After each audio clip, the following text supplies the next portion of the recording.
para falar sobre saúde mental. Gente, veja bem, né? Muitas pessoas já passaram por isso. Dores no corpo que não tem, às vezes, remédio que cura, né? A falta de cuidado com a saúde mental pode manifestar, sim, através dos sintomas físicos. Dor de cabeça, dor no estômago, dor na perna, barriga. E olha, o que acontece quando o estresse, a ansiedade, aquele pessimismo são muito intensos, né? Da mesma forma, uma má condição de saúde física também pode favorecer o desenvolvimento de patologias psicológicas. Para a gente entender bem como isso funciona, nossa amiga, ela que já estará com o Arthur aqui no colo, doutora Sula Mari. Bom dia. Bom dia, Dani, tudo bem? Tudo bem, Bom você? dia aos telespectadores do Bênção da Manhã, da TV Aparecida. Bom dia, Padre Camilo. Bom, feliz de estar aqui conversando com vocês sobre isso, porque agora a gente está em Janeiro Branco, e o Janeiro Branco a gente sempre leva todos a terem atenção com a saúde mental. Muito importante para o nosso dia a dia. Feliz de estar falando sobre isso. E como que a saúde mental, doutora, afeta a nossa saúde física? O que acontece? A saúde mental, na verdade, como a OMS fala, a saúde plena do ser humano, ela inclui tanto a saúde mental, física e social. As três precisam estar em consonância, as três andam juntas. Quando a gente tem um desequilíbrio entre uma saúde física ou mental, uma vai afetar a outra.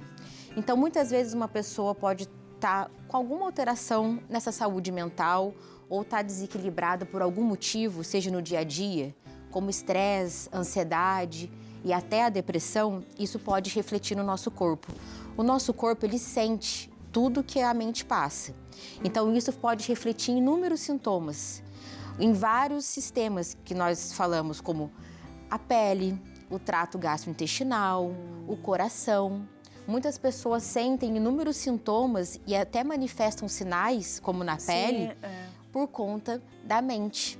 E isso precisa ser tratado e é importante que hoje, dentro da medicina, dentro dos consultórios, todo profissional de saúde, todo médico, trate aquele paciente não só como uma doença direcionada, não só um sintoma que ele está vendo, que o paciente está relatando e que ele está manifestando, mas um todo. Hoje a gente vê um paciente de uma forma global e multidisciplinar também. Sim. Até porque hoje, aqui nessa semana do Janeiro Branco, a gente está recebendo vários convidados, né? Sim. Inclusive terapeutas, psicólogos, e isso é importante, porque o paciente, o ser humano, ele é um todo. Verdade. E a gente tem que ter essa visão na hora que ele chega para relatar um sintoma. Doutora, muito importante isso que você está dizendo.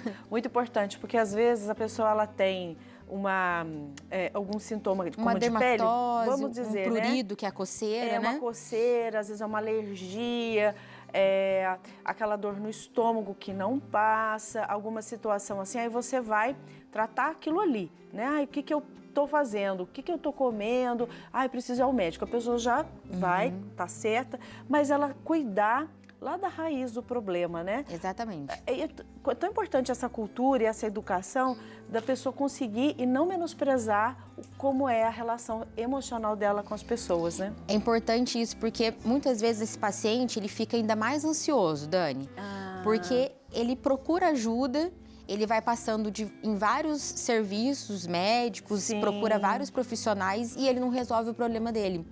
No fundo, a gente tem que criar uma relação médico-paciente para a gente entender o que aquele paciente está passando.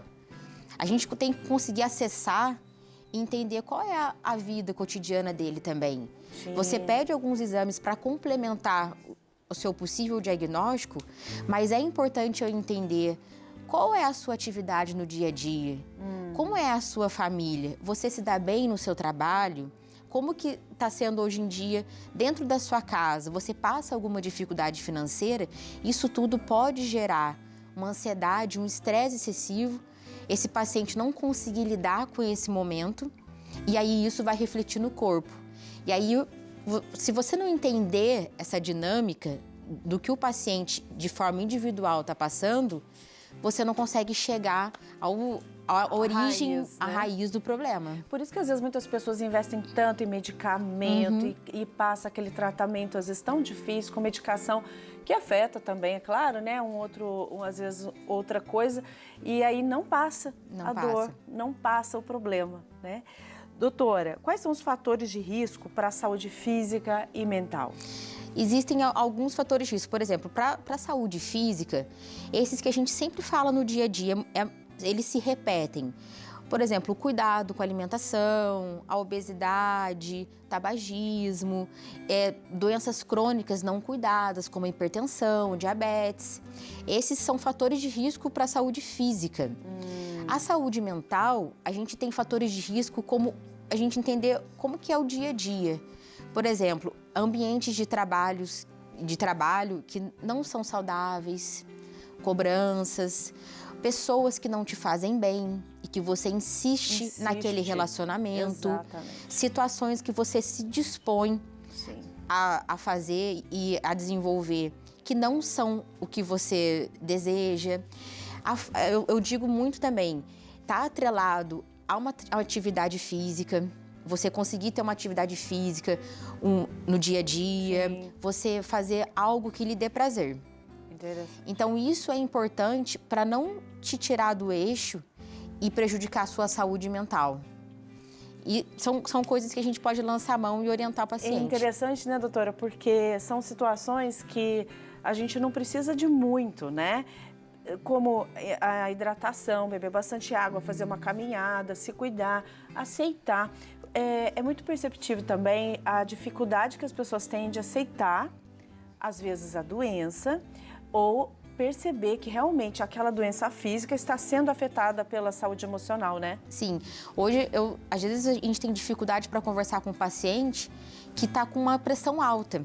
Porque, às vezes, a pessoa não aceita uma simples pressão alta que já está ali desenvolvendo ou já está instalada. E, às vezes, você falar sobre saúde mental com o paciente, abordar esse tema e chegar a pedir ao paciente que ele precisa procurar ajuda, porque, na verdade, nós precisamos de ajuda de outros profissionais. Sim. De um psicólogo, Encaminha também um terapeuta. A gente faz um encaminhamento e esse paciente continua fazendo tratamento.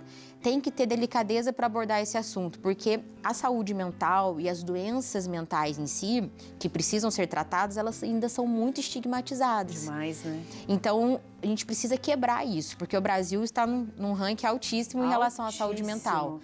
Ansiedade, na verdade, é o maior número de ansiosos, né? E depressivos também. E eu vou mais além. Isso tudo tá levando muito ao suicídio. Muito. E a gente não divulga muitos números de suicídio, mas é muito alto. A gente fala muito pouco sobre isso, né? É. Porque comigo não vai acontecer, aqui em casa não vai acontecer, né? A gente só lembra de falar disso quando alguma pessoa conhecida da mídia, algum famoso comete um suicídio. Nós lembramos, mas isso está acontecendo. Eu vou te falar um dado que a cada 40 segundos no mundo alguém está se suicidando. É muito triste, né? É a reta final e a gente não pode deixar isso acontecer. Doutora, o que a senhora orienta para uma pessoa que vai para uma consulta, né? Você que aí está acompanhando o benção, se arrumando para ir ao médico, está ansiosa, eu vou ao médico, preciso ver, eu tô com uma dor no estômago, como a gente já citou, tô com um problema, dor de cabeça, minha vista, seja qual for a doença física que você esteja passando, né? Como que a pessoa, então, ela pode passar uma boa consulta e talvez assim, né? Ela fala, mas o médico não me encaminhou para um psicólogo, né? Como que ela pode bater um papo com o médico para que essa consulta seja atendida às expectativas do paciente? Na verdade, não só do paciente em si. Tem que criar uma relação, no momento dessa consulta e da abordagem, uma relação médico-paciente. Se eu, como paciente, não me sentir confiante com você, médico, eu não vou conseguir relatar um problema que está sendo muito difícil para mim. Até porque foi difícil de eu identificar que aquilo está sendo um problema. Então, existe uma abordagem também do profissional de saúde para ele conseguir passar uma confiança ao paciente e aí o paciente conseguir relatar. É importante você tentar falar tudo. Às vezes eu até falo assim, quando você voltar para falar comigo, escreve no papel para não esquecer. Então, os sintomas que você tem, ou até se você sentir a vontade de falar como é a sua vida, faz parte e é importante para o médico coletar esse dado. A gente sempre aprende, né, na época da faculdade, quais são as perguntas chaves para fazer para o paciente na hora da consulta. Só que isso demanda tempo, demanda cuidado, você tem que ter interesse no paciente. E isso, de certa forma, com a correria no dia a dia, a gente perde um pouco, mas não pode ser assim. A gente precisa ver que cada pessoa que está ali na nossa frente é o momento da vida dela. É a chance que ela tem de se tratar, seja qual o problema for, né? Simples ou mais grave. Isso é importante, né, gente? Essa humanização Exatamente. E a busca, né, pelo processo. Se a senhora está acompanhando o Bem-Estar da Manhã, a senhora vai bonitinha. Não, mas eu vou bonitinha no médico, mas eu não quero procurar um psicólogo, não quero procurar uma terapia, um cuidado emocional. Fica difícil, né? Fica difícil mesmo.